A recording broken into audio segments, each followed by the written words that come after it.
সাভারে সাজ্জাদ হোসেন সবুজ নামের এক যুবককে ১১ টুকরো করে হত্যার ঘটনায় আসামিদের দ্রুত গ্রেফতার করে ফাঁসির দাবিতে মানববন্ধন ও বিক্ষোভ মিছিল করেছেন নিহতের পরিবার, আত্মীয়স্বজন ও এলাকাবাসী। জাকিরুল ইসলাম জাকিরের তথ্যচিত্রে দেখুন বিস্তারিত। তেঁতুলঝোড়া ইউনিয়নের হেমায়েতপুর যাদুরচর এলাকা থেকে একটি বিক্ষোভ মিছিল বের হয়ে ঢাকা আরিচা মহাসড়ক প্রদক্ষিণ করে একই স্থানে এসে শেষ হয়।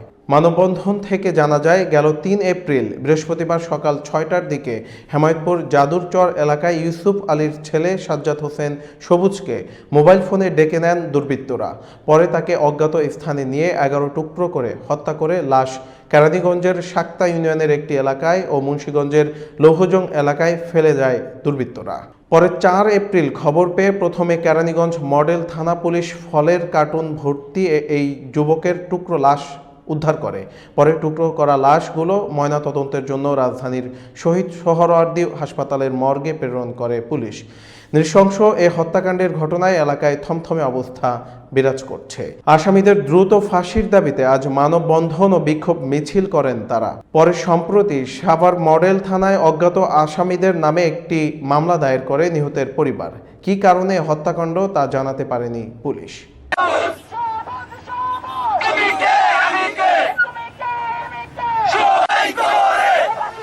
কঠিন বিচার হয়, আমরা ওদের ফাঁসি চাই,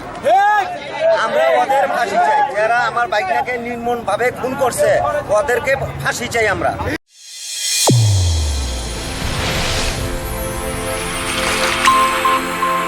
চ্যানেল A1 হৃদয়ের স্পন্দন।